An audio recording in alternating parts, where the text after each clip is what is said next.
All right, welcome everyone. Thanks for joining us. My name is Taylor Ward and I am the Communications and Education Manager at Just Solutions Collective. For those who don't know, Just Solutions Collective identifies and promotes just solutions to climate change from Black, Indigenous, Latinx, Asian, and frontline diasporas. And we provide informed analysis, research, and more on the just solutions for an energy future that supports replication of community-developed, equitable, and just solutions. Thank you for joining us for today's webinar on Justice40 Strategies and Successes.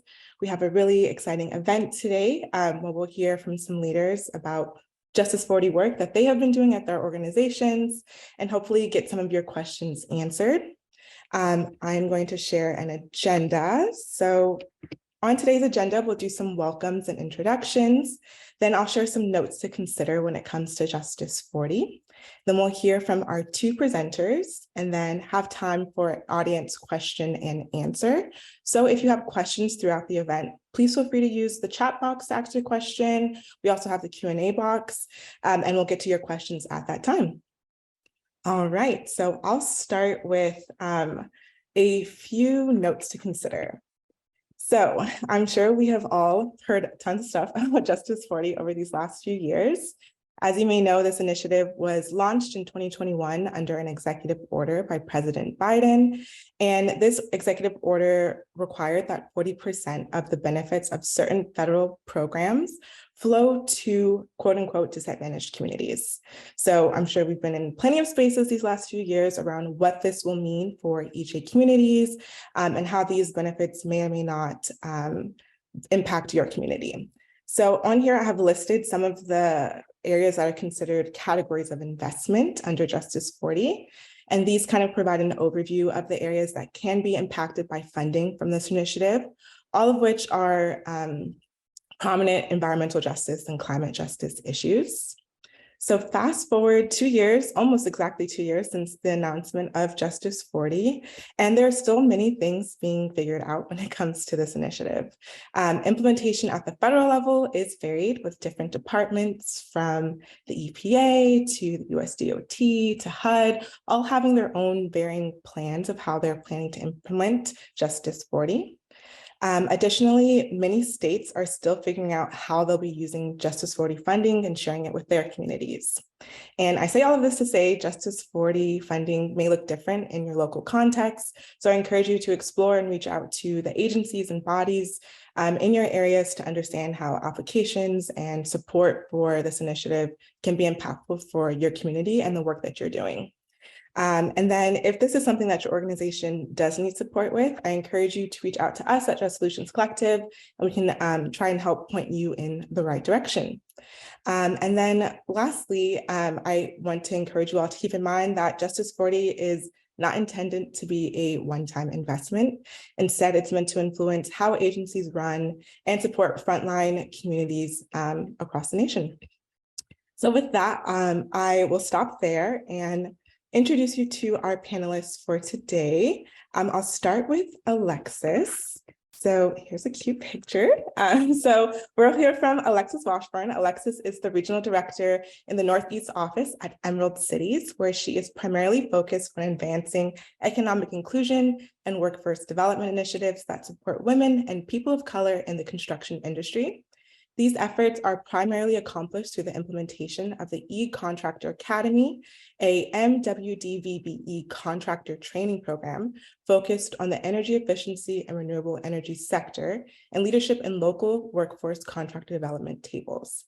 In addition, Alexis is supporting the launch of Emerald Connections, a new community-focused energy efficiency retrofit pilot program for low-income households in frontline communities. Prior to joining Emerald Cities Collaborative, Alexis worked at the Massachusetts Department of Energy Resources, where she led DOER's equity and environmental justice work in building energy efficiency policy and programming. Alexis graduated from Boston University with a BA in environmental science and from Tufts University with an MA in urban and environmental policy and planning. And with that, I will pass it on to Alexis to share her presentation. Oh, there's my Alexa going off. All right, I'll pass it to you. That happens sometimes, the Alexa goes off. So I'm going to share my slides now. Just give me a second. So today I'm going to talk a little bit about Emerald Connections, which is a new program that Emerald Cities is launching. This program is being funded by the Federal Department of Energy.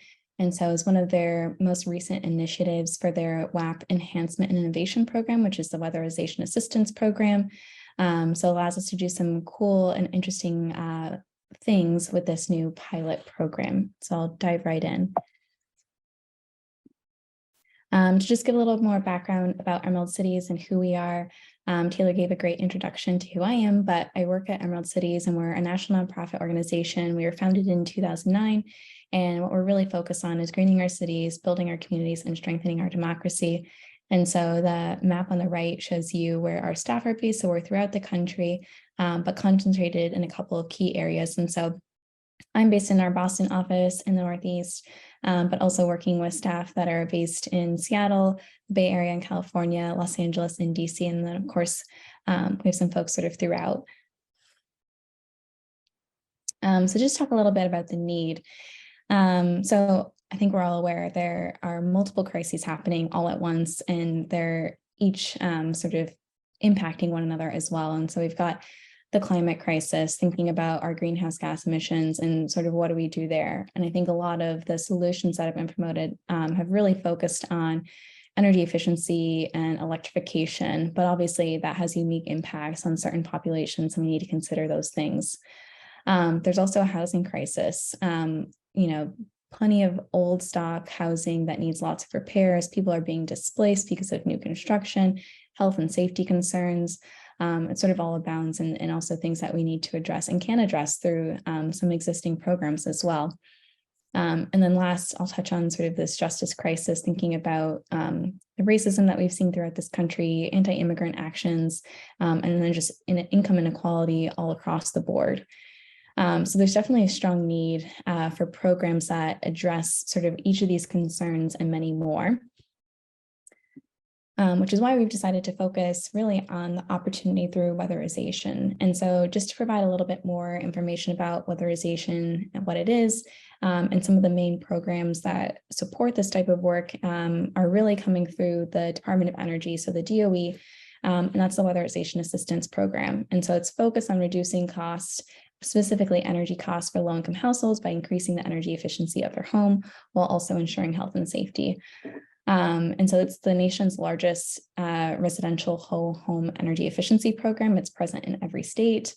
And it's been around for many years, decades even. And so over time, it's changed in terms of the improvements that can be installed, but really has sort of the same overall objective and goal of reducing energy burden for low-income households through weatherization, which includes insulation, air sealing, and then a couple of other measures as well to help reduce energy. And so on the right, there's a picture with a weatherization technician installing insulation in a home from the outside. So it's lots of work, it's hard work, but it really has a significant impact on low-income households. And so then just to provide some context about weatherization, sort of what we've achieved so far, specifically through DOE's Weatherization Assistance Program. And so there were 2 studies that were completed by or implemented really by the DOE. So focusing on a national evaluation of state energy efficiency programs, and then a specific evaluation focused only on the Weatherization Assistance Program. So many states, they have their own energy efficiency programs using oftentimes utility funding, state funding from other sources as well to implement energy efficiency in homes and businesses. And so in Massachusetts, what we've seen since 2015, over 7,000 homes weatherized, and this is really specific to the low income sector. There's more weatherization that's happening in sort of what we call the market rate sector, where people might not be seeking additional subsidies based on income and things like that. Jobs are created through this program. And so it's really great to also see that added benefit as well, aside from just sort of the energy specific benefits. And also in Massachusetts, we're really fortunate to have really robust energy efficiency programs that are not only supported by DOE's Weatherization Assistance Program, but also by our utilities that are in the state and other resources as well. So we've seen over 24 million square feet of building space retrofitted since 2015 as well. And sort of in terms of measuring what that impact looks like, about 4,400 people really impacted by these energy efficiency installations. And so thinking about all of the workshops that are hosted throughout the state, webinars, trainings, and outreach, all since 2015.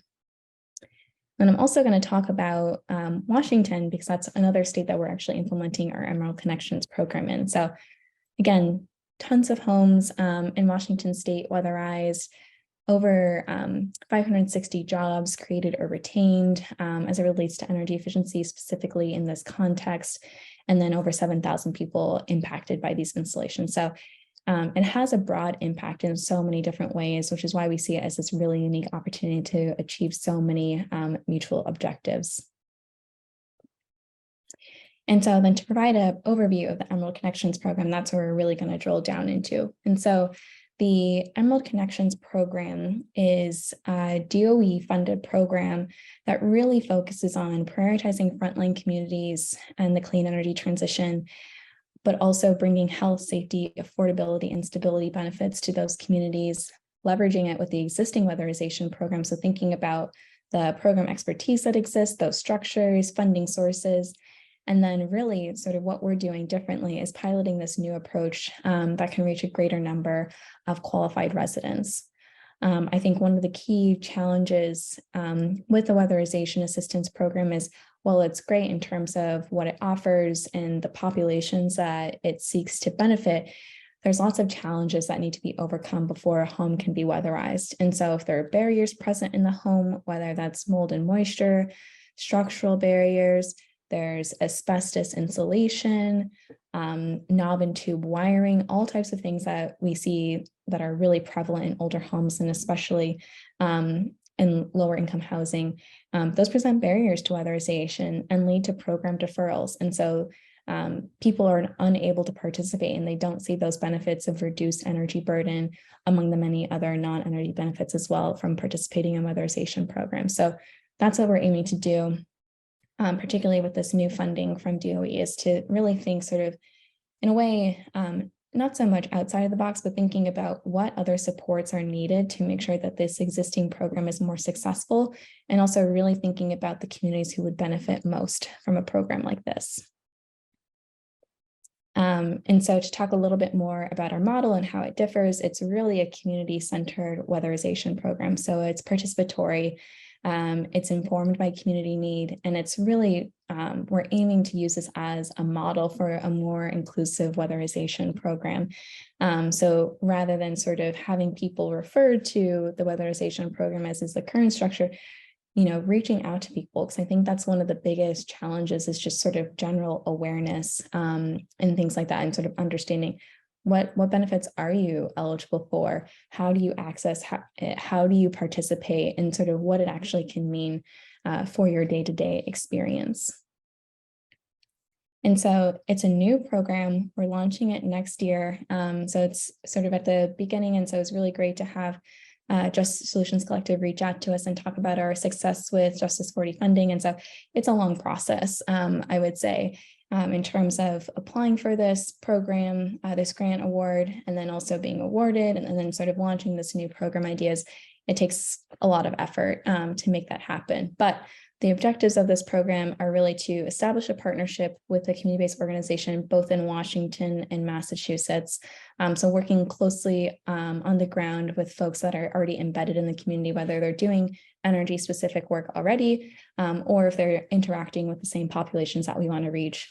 And so I provided a little context earlier about the number of weatherization projects that have happened since 2015 in each of those states. But through this program, we aim to deliver 120 deep energy retrofits in our selected communities. And so that includes single family and multifamily units.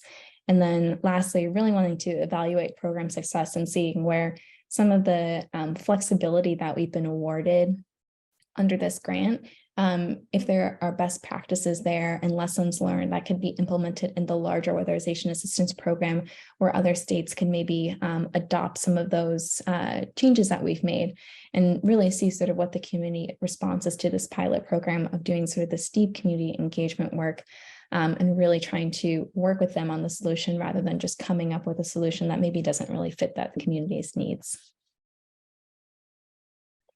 And then just to provide folks with an overview of the timeline, because I think this is really helpful for understanding sort of opportunity with funding that's coming through the various federal bills and agencies and things like that, is in year one, it's really about standing up this program. And so developing that partnership with the community-based organization, doing some of that initial community engagement around the program, and then really thinking carefully about our program design and sort of what changes that we want to make maybe from the status quo.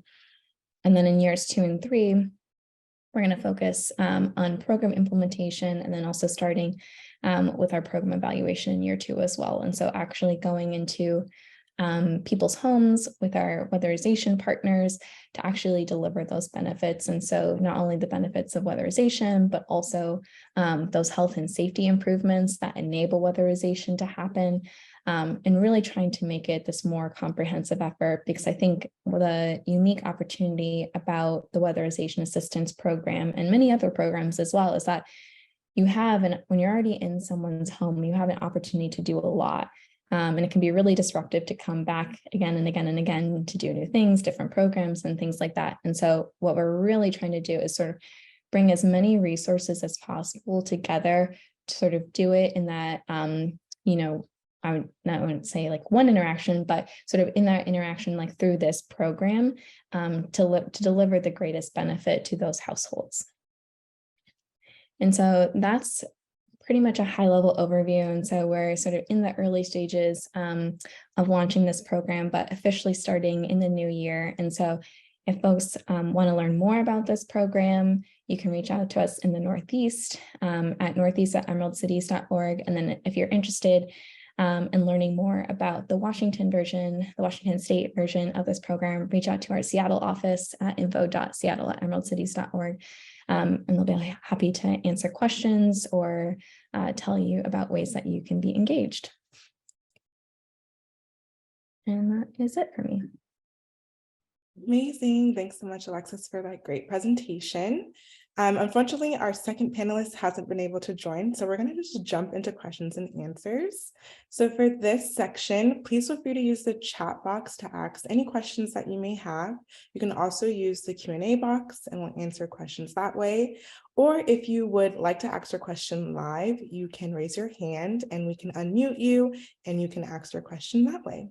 So the first question, I'll just ask the question first while we wait for questions to come in. So one question for you, Alexis. So what's one thing that you wish you knew at the beginning of the process of doing this whole project that you didn't know that you wish you knew now? Yeah, so I think right now, since we're in such the early stages of this project, it's really hard to say as it relates to the project, sort of what to expect and what I wish I knew. But I would say in terms of applying for funding, that was definitely really challenging. And we were supported by other organizations to really help us sort of be positioned and well prepared to approach this funding. So I think a lot of organizations have the ideas and have solutions, but sort of the funding piece is the challenging part. And so there's lots of preparation that's required for federal funding. They ask a ton of questions. And so it's really about sort of getting all of your information organized, all of your ducks in a row, that type of thing that can really help you be successful in this space. And would definitely be happy to answer more questions about sort of the federal funding process. But I also know that through more recent legislation, there's going to be lots of funding that are going to state agencies as well. And so my recommendation there would be to start developing relationships with those state agencies, and so that you're aware of when those funding opportunities are announced, because I think there's going to be a lot of pressure to not necessarily spend the funding quickly, but get it out into communities as quickly as possible. And so definitely don't want deserving organizations to miss out on those opportunities. Thank you for that. Wonderful. So we have a few questions coming in. The first question is, what would effective community engagement look like, and what insights are you hoping to gain through community engagement? Yeah, so I think effective community engagement for this program is really going to focus on meeting people where they are. I think a lot of sort of traditional community engagement, especially coming from government agencies, is having people come to them. And so even though governments might be a trusted resource, there's so many things that are going on in people's lives. So to be able to keep track of when this public meeting is happening or this community event or, whatever it is. So really going into the community, meeting people where they are in multiple ways. And so not only with language resources, so whether you need translation or interpretation present, but also thinking about what other things people might need, whether it's access to childcare or food or timing of your community engagement. Because I think in speaking with some of my colleagues in the last couple of weeks, some of the most effective methods for community engagement have just been being there in the community, and then you bump into someone and they ask you a question about this program. They say, hey, what's this? And then you say, I'm happy to talk about it. And so sort of being there, being present can be really effective versus sort of being distant and making it more passive. So as active as you can be, I think that's what helps really make it effective. That's great. So we have a few questions about the program specifically and about applying for funds. So I'll start with a few more questions about your program, and then we'll jump to the questions about how to apply for funding. So one question was, will your program include heat pump retrofits?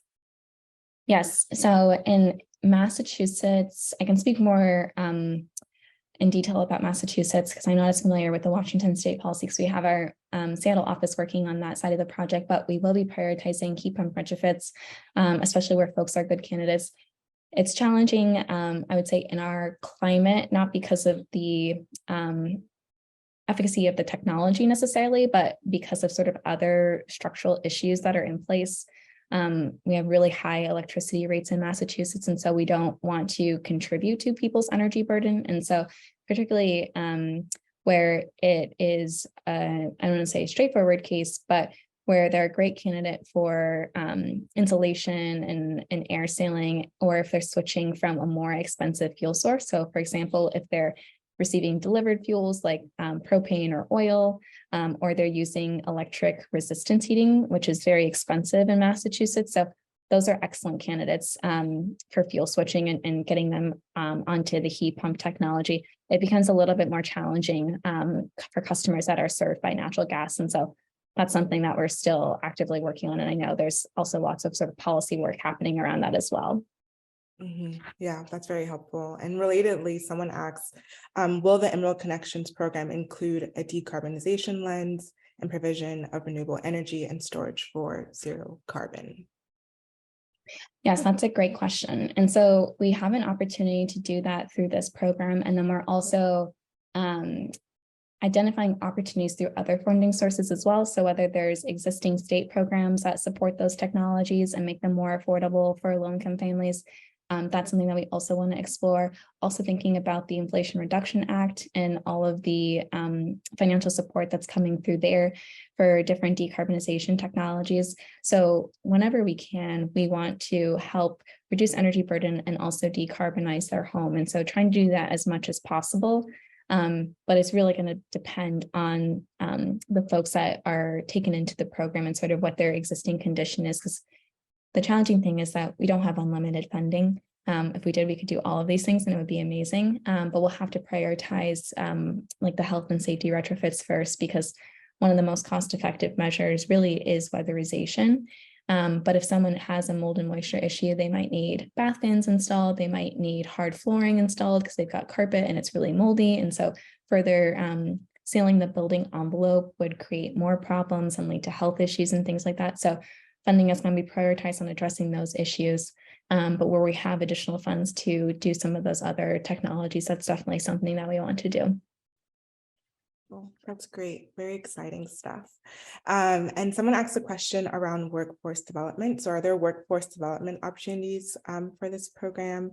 For example, do you partner with union apprenticeships, things like that? Yeah, that's a great question.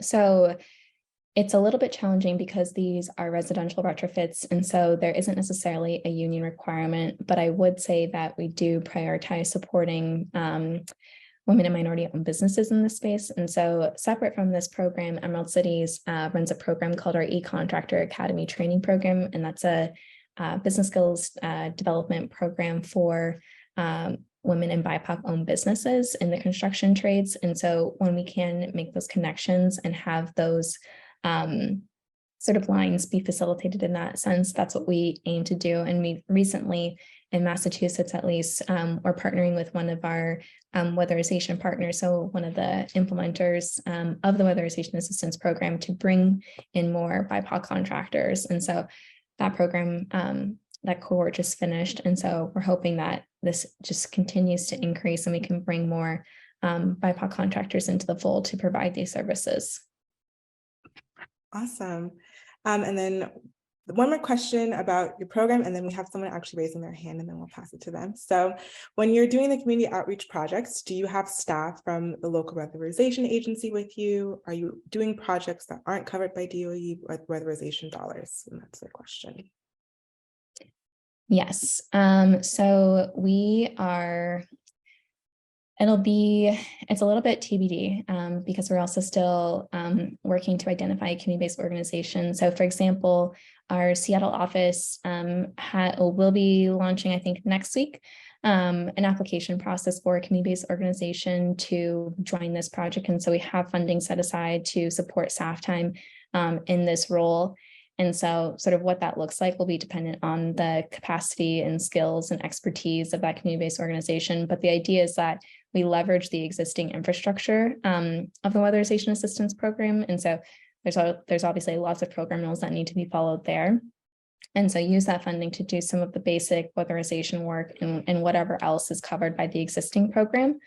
And then outside of that, use funding from the enhancement and innovation grant that we received to cover some of those other measures that aren't typically covered by the program. And so whether it's more health and safety measures, or thinking about renewables, battery storage, or if there's additional costs associated with heat pumps and things like that, to be able to do that.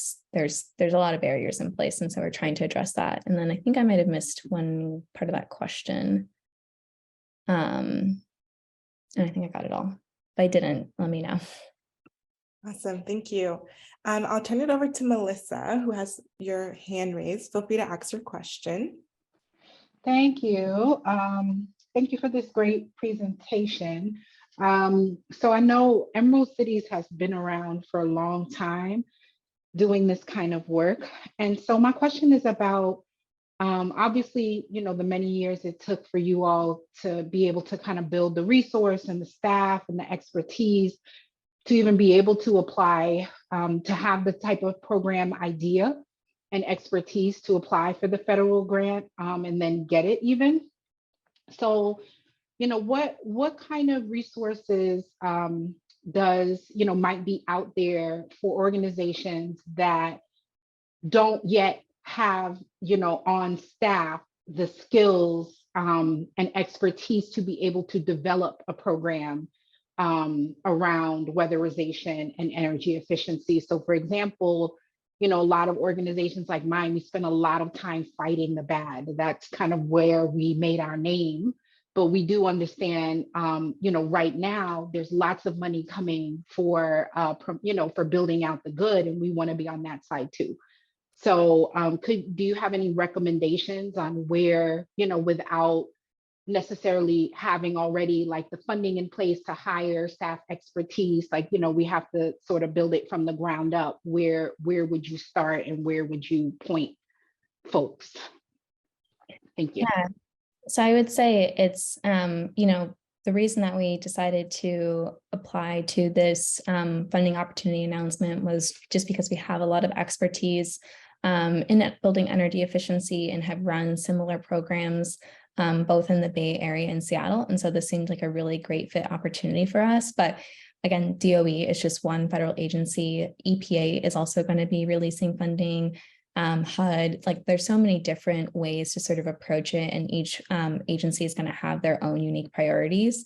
And so there might be a better fit in terms of seeking out other agencies that have funding. I think it's also important to consider the types of funding opportunities. And so I'm not a federal grant expert, but I know in conversation with folks at DOE saying that the funding opportunity announcements, those competitive grants are some of their most challenging funding opportunities, I would say, but they also have prize awards and there's other different types of funding that have a little bit lower barrier to entry. And I know something that we've been trying to provide to various agencies is just sort of a discussion about lowering that barrier to apply, because there have been tons of barriers. And I think there's been some positive changes that have been made, but of course, there's always more room for improvement.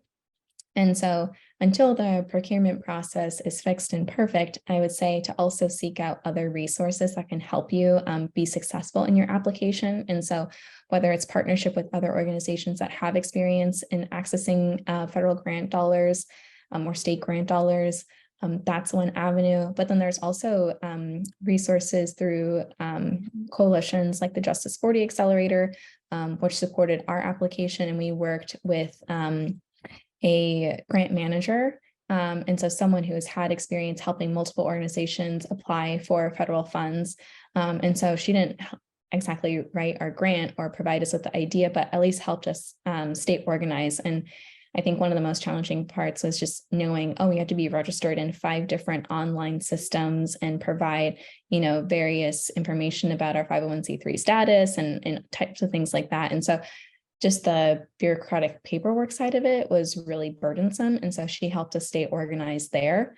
And so there are people who provide services like that to help you sort of get organized, because it's like your organization probably has, like, you have the ideas and you have the solutions and things that you want to try out, but having someone else that can help you stay organized in that throughout that process. And then even when you're awarded, still working with someone sort of on the grants management side to help you sort of remain in compliance, because I think that's one of the most challenging pieces.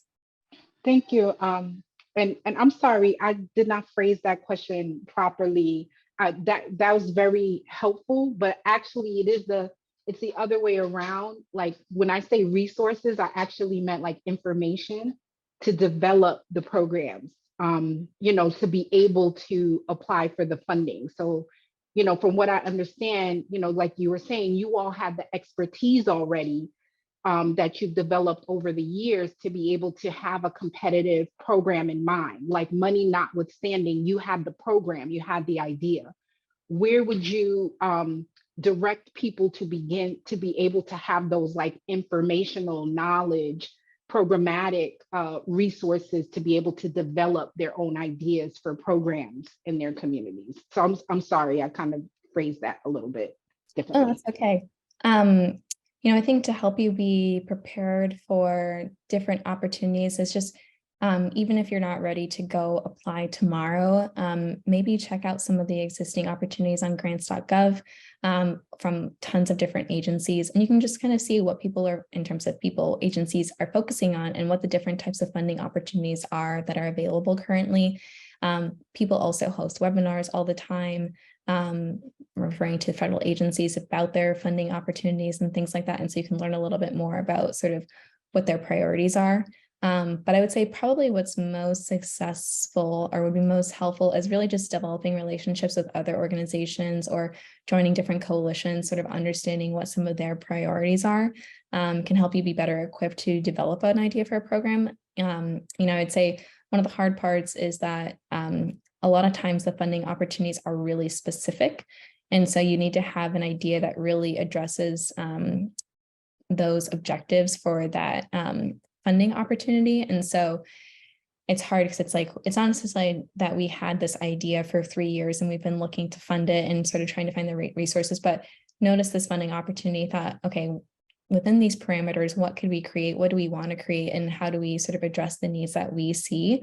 And so it was really, in a way, also sort of reactive to just what the opportunity was. And so I think evaluating what your skills and expertise are, and maybe bringing that to an organization that doesn't necessarily have that. And so depending on whatever your organization does, you might say, we're really good at this, or you serve a specific population that maybe another organization is interested in reaching, whether that's their demographic characteristics or where they're based geographically, that can be really helpful and really valuable too. And I think building out a team is usually also most effective too. Sort of going in as a solo applicant can be really hard, but when you bring in expertise from other organizations, that can help you be really successful. And that's something that we did or are doing on this project as well. Awesome. Thanks so much for that. And I also want to share that at Just Solutions Collective, we have a federal policy listserv, which I'll drop the link to in the chat, where we send out like federal policy and information around opportunities to apply for funding or ways to give feedback to new federal policy or legislations or programs. So if you sign up for that, we'll send those messages to your email, and that's just another way to stay connected in that type of information. Great. And so another question for you, Alexis, can you talk a little bit more about what the application process was like? Just like a general overview of maybe how long it took, what you had to do, who you had to talk to, that sort of thing. Yeah, so I think we submitted our application. I can't remember exactly, but I think it was either in March or April of this year. And then the funding awards were announced in late July. And then we're still in the process of finalizing our contract. So it's a very long process, I would say. But just more insight into this specific process. It was a 2-phase application. And so the first phase was providing a concept note. And so just giving a general sense of like, what do you want to accomplish? What's your idea? And I believe that was less than 5 pages. And then the Department of Energy, they have multiple reviewers participate. And so they provided reviewer comments to say, we would recommend you continue with this idea, maybe address some of these key areas where we have questions, and then you can go into the full application. Or they might discourage your idea and say, we don't want to discourage you from applying completely, but this project proposal doesn't necessarily fit with this specific funding opportunity. And so maybe reconsider either applying or changing your idea and doing the full application. And so it was really this 2-phase process. It was iterative. Working with DOE so far has been helpful, just in terms of how our contact there wants to participate in our program. So, for example, one of the pieces that I mentioned that we'll be doing as a part of this program is a program evaluation piece. And so they obviously have their own metrics and information that they want to capture, but they want to be involved with that development sort of from the beginning. And so we're not sort of running into the end and they say, why didn't you, capture this information? We said, well, we didn't know we needed to, or you wanted that, or that was of interest to you. And so they really want to work with you to be successful. And so I think keeping that in mind, just asking lots of questions can be really helpful as well. Wonderful. Thank you for that. Great. And another question for you. Are you hoping to continue your program after this round of federal funding ends? And what are your thoughts on continuity and expansion of this program? I would like to see this program continue because I think we're going to do a lot of great work standing up this program. And so in whatever iteration it is, I think I'm open to options there. So whether it's us leading this or the overall weatherization assistance program changes where they increase spending limits and they allow for some non-energy improvements as well. And so whether it's, covering electrical panel upgrades so that someone could do heat pumps and solar one day, those would be great changes as well. I think it's one of the programs that we've seen a lot of bipartisan support as well, just because it's an investment in our communities. And so I think seeing more funding go to this program, like that would be a really great outcome. And so whether it's us continuing this program and fundraising ourselves to have it be in our markets, but ideally I'd like to see it expand in a broader sense as well. Awesome. Thank you for that. And let's just do one last question. So one more question for you. If there's anything that you want to share with folks, whether it's how they can support the work that you're doing or get involved, any last advice you want to leave, just want to give you that space for that. Thanks, Taylor. I think if folks are based or are working in or know of other organizations that would be interested in this program and operate in our regions, like we would definitely like to reach out to them. We're building advisory boards in both of our communities that we're working in, obviously wanting to partner formally with a community-based organization on the community engagement piece. And so There's lots of work that we're doing to really build community here. And also when we have successes, we want to share those as well. So knowing folks that are interested and want to support that, it'd be great to be connected. And I think, Taylor, you'll send out the slides afterwards, but it has our contact information on it. Amazing. Thanks so much, Alexis. And thank you everyone for joining us today. As Alexis mentioned, I will send out the slides from the presentation today, as well as the recording of the webinar. I'm also dropping a survey in the chat. Please fill this out to let us know what you thought of the event, but also as you're thinking about how you want to implement Justice40 in your community, in your organization. If there are things that you think would be helpful for your work and to be able to do that, please leave that in the survey. Let us know if you want to have more spaces like this, if you'd like to have like peer sharing spaces where you can talk to other organizations who may be in the same boat as you. That would be helpful to know, and we would love to help facilitate that. So please fill that out and let us know if there are other ways that we can support you. And thank you all again for joining us. And I hope you have a great rest of your week. Thank you.